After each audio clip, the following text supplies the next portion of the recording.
Risky Bitness. In this episode of RPG Retrospective, we'll be taking a look at Final Fantasy II for the Famicom. This game was released in Japan in 1988, and wasn't released in the US until a remake came out on the Game Boy Advance in 2004.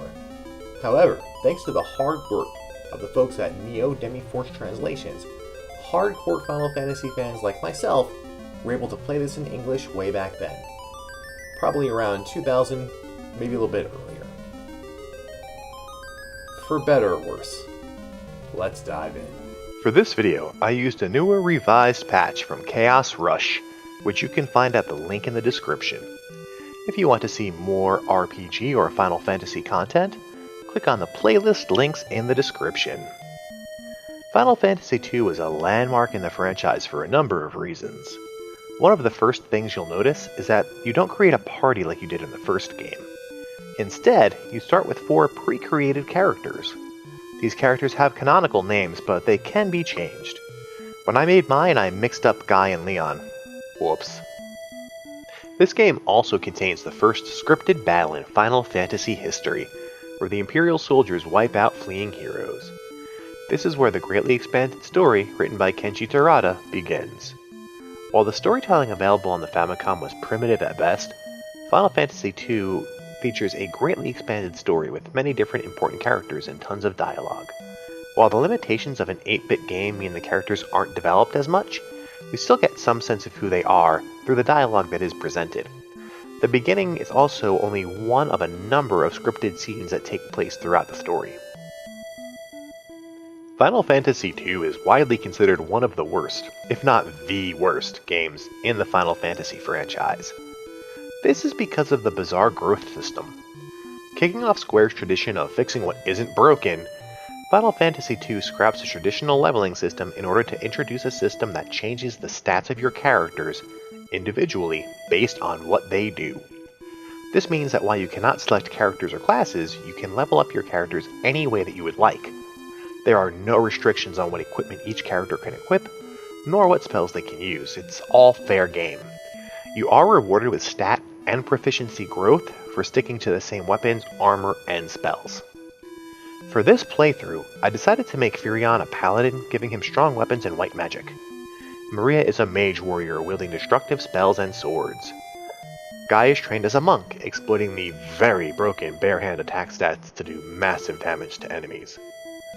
One character slot is empty because Leon, the 4th character, goes missing at the beginning of the game. As the adventure continues, different characters critical to the story will take the 4th slot. This is also the first time in Final Fantasy history that your party would change throughout the game, although you do not have any control over who is in your party at any given time. In this story, your 3 remaining characters join the King of Altair in their rebellion against the Empire. If that sounds familiar, it's because it's basically Star Wars. There's a twist at the end, but you'll see it coming. The progression includes a lot of backtracking. The city of Altair works as a central hub, where you'll receive a mission and carry out that mission, then return back to Altair. You can hitch a ride on Cid's airship or on the pirate ship to make travel faster, but this starts to cost quite a lot of money. It's recommended to walk in order to grind out stats and save money, but you will also eventually get access to a number of vehicles including a canoe, a snow vehicle, a sea ship, and of course an airship. Final Fantasy II introduces keywords to the story progression. These are words that you add to an inventory by learning them from NPCs and then ask NPCs later in order to move the story along. This is poorly implemented and feels more like a way to slow down the story progression than anything else. It's entirely possible to get stuck in the game because you missed a keyword. While leveling up individual stats based on what you do sounds cool in theory, in practice it falls apart pretty quickly. For example, Maria begins the game in the back row, which means she'll take less damage and be attacked less frequently than your other party members. Because of this, her HP and defense increase very slowly, and unless you go out of your way to make sure she takes damage often, i.e. by attacking her yourself, she'll be too weak to survive against stronger enemies. As a matter of fact, the most common strategy for leveling up in this game is to have your characters beat each other senseless. The game doesn't care if you damage each other or enemies or where the damage comes from. You can attack each other and cast spells on each other to boost the desired stats and proficiency. Because of the poor balance in this system, it's the only way to reasonably power up your characters. Every weapon and spell has levels. You gain points each time you use it, up to 100 points, at which point the weapon or spell levels up. This process takes absolutely forever. As you level up your weapons, your accuracy and damage will increase with that particular weapon. Spells range from level 1 to level 16 and do more damage each time they are cast, but also cost more magic points. The only way to increase your MP is to cast lots of spells. Unlike the points per level system of the first Final Fantasy, you get a large pool of magic points for all your spells, which is the start of the system that's still in use today. Even if you're overpowered, however, the game is so poorly balanced that it will throw you into a completely unreasonable battle, forcing you to start over from your last save game, because you lost a battle that you couldn't have reasonably expected to win. Normally, you would run from these battles, but unless you spend a lot of time running away from battles early on, you won't have enough agility to do so. Due to a bug, this system can be beaten by target canceling. The game gives you points every time you confirm an action, even if you cancel at the start of the next character's turn. So you can cancel while selecting a target as many times as you have patience for, in order to rack up the points as quickly as possible. Even with this method, it does get really grindy. You're going to get really tired of fighting wasps, hornets, and goblins. A pool of magic points, though, is just one of many quality of life improvements over the original Final Fantasy. However, increasing your magic points requires consistently wasting your magic points. Training magic in general is a tedious chore, which is a shame because there are many spells that would be incredibly useful if leveled up. All spells start at level 1 and cost 1 magic point when you first get them, even strong spells like Holy, Flare, and Ultima. The spell increases in level the more you cast it, and each time it levels up it becomes more effective and costs 1 more magic point. It's a slow process, and you'll have to cast each spell about 100 times to level it up, especially in the beginning of the game. And if you get a spell past level 8, you'll have to cast it several hundred times after that to level it further. Even with the target cancel trick, you still have to go out of your way to cast the spell a lot more times than is necessary to complete the game, like hundreds more times. The major drawback here is that there are some enemies, especially in the late game, who are very strong against physical attacks but very weak against specific spells that you probably didn't bother leveling up, because they are otherwise useless, like Protect and Haste. They seem like no-brainers, but wind up being totally useless at the end of the game because you have to spend several hours leveling them up in order to get them to the point where you need them to be. Final Fantasy II feels a lot faster than its predecessor, with scrolling text boxes and much faster battles. You now have 4 save slots, so you don't have to start the game over if you mess up. And open chests now appear open, so you no longer can accidentally try to open the same chest twice. Any character can use 2 weapons, but due to a bug the damage isn't calculated correctly. And you can now save on the world map, so you no longer have to stay at an inn to save your game. You can target multiple enemies or allies with a spell, though it is severely weakening the effectiveness of that spell to do so. This also includes yes-no spells like Asuna or Life. Trying to cast them on everybody makes them more likely to fail. Some spells simply don't work on your other party members if you target everybody. They are always successful, however, if used from the menu. You can now dock your ship anywhere. The familiar front and back row system was implemented here for the first time, with characters in the back row both receiving and dealing less damage. And with larger groups of enemies, any enemy behind the second row is treated the same way and cannot be targeted with melee attacks until the first 2 rows are cleared. The menu's got a massive overhaul. You no longer have a separate inventory for your equipment.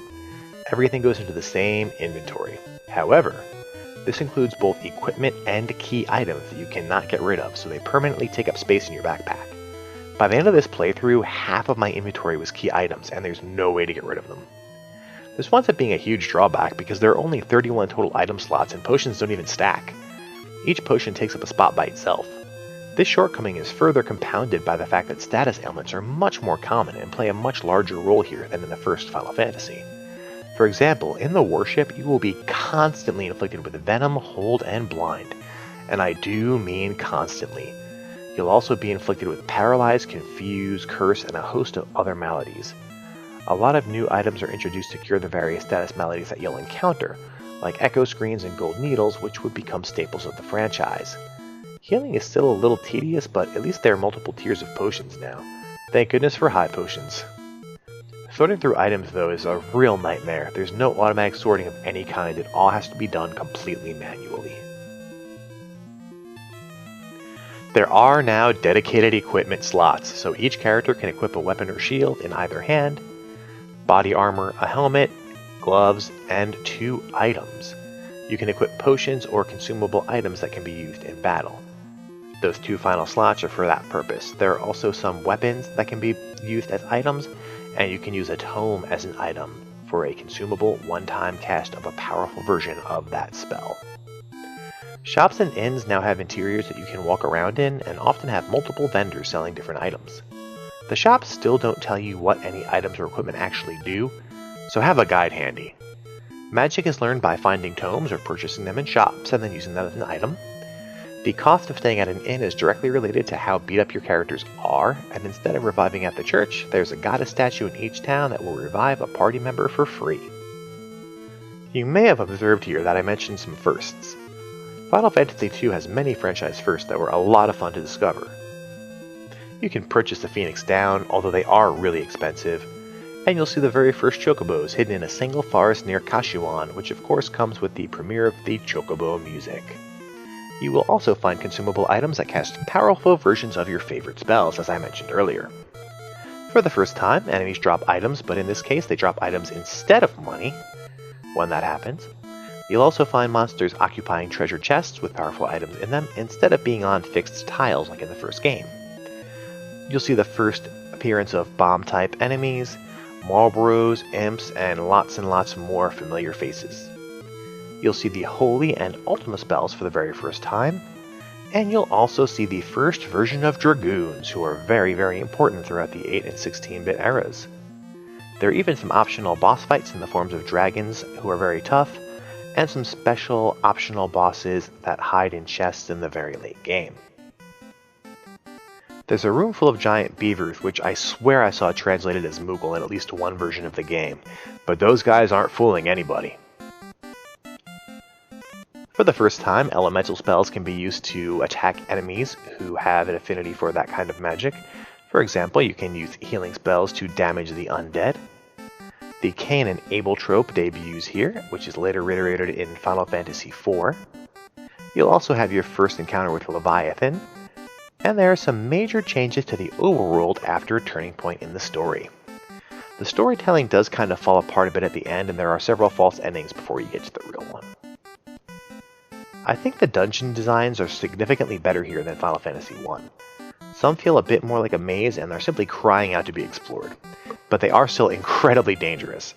The dungeons are very hard, especially in the late game, due to the very strong normal enemies and their really high encounter rate. Because of the very broken system, it's hard to gauge how strong you need to be before entering one, and it isn't always easy to escape. For example, I got halfway through the Dreadnought and ran out of MP and healing potions, only to find that I couldn't leave. I had to start over again from my last save. I almost quit the game after that, and it wasn't the last time. There were quite a few times that I had to leave a dungeon, go back to town, rest, restock, and then come back to the dungeon again to continue treasure hunting or complete the dungeon. There are some insanely long dungeons too, especially the last 3 in the game. You really have to break them up and do them in pieces. The last 2 dungeons have 10 floors each full of winding paths, dead ends, and various treasures. Trying to do it in one shot is completely exhausting. The dungeons still don't have save points, and the bosses are pretty powerful, so you need to save some magic points and potions if you're going to have any chance of getting through to the end. The last 2 dungeons in the game are so long that they'll really test your patience and resolve. While the world map seems larger and much more open, it's actually quite a bit smaller than that of the first game. This is definitely by design, and the focus on the plot and the use of Altair as a hub city made things a little bit limited for that reason.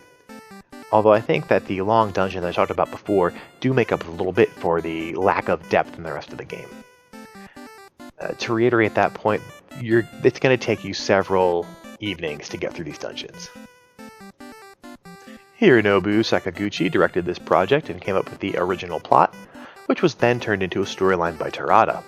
Nobuo Uematsu returned to lend his magical musical genius to the project, and Yoshitaka Amano was responsible for the graphics, which should be obvious from their similarity to the graphics of the original Final Fantasy.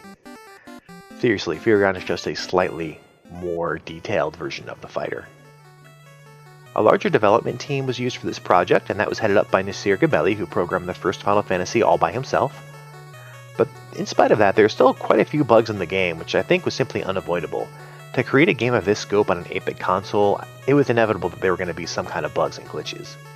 In addition to the dual wield and target cancel bugs, the evasion stat can be bugged, and if it gets too high, it actually will become lower than what is displayed on screen. There's no HP or MP cap, so you actually can go over the 9,999 number, which will corrupt the display so you can't see how many you actually have anymore. Some spells don't work as intended or just don't work at all, and the middle two characters are attacked way more frequently than the other characters in your party. And you can see from my playthrough, if you look at the end, the character in the third slot has about 1,000 more hit points than the other characters do because he just gets attacked so much. I gave him the strongest armor in the game at the end and he still took more damage than anybody else. Final Fantasy II has been re-released in its upgraded form on just about every platform you could possibly imagine. And if you're going to play, I definitely recommend one of the re-releases. While they never really fixed the growth system, it really can't be fixed without being completely changed. The rest of the game has enough fixes in place to make it less of a chore to play. I enjoyed the original version, but it was really tedious to level up, and I actually had to go back to an earlier save at one point, really more than one point. The character growth system is supposed to eliminate the need for grinding, but in reality, you actually have to grind a lot more in order to survive the harder parts of the game. As a matter of fact, even to level up spells and weapons, I just ran into a point where I couldn't anymore. The only way I could continue to level them up was if I spent hours having my characters attack each other, and I just didn't want to do that. On the other hand, while this game is generally looked upon unfavorably, I really love it. While I was playing the game for this video, I got frustrated more than once and I almost quit. But I kept on coming back. I'd grind a little bit and take on the next challenge. There were definitely some parts of the game where I had to sit back and really grind a lot to get through it. If there's anything that I missed, please let me know in the comments below. If you enjoyed this video, please like and subscribe, and if you want to help me grow the channel, then please share this video with your friends, and leaving comments helps a whole lot. The best thing you can do for a YouTuber is to leave a comment under the video, so please go ahead and do so. Thank you for watching, and until next time, game over.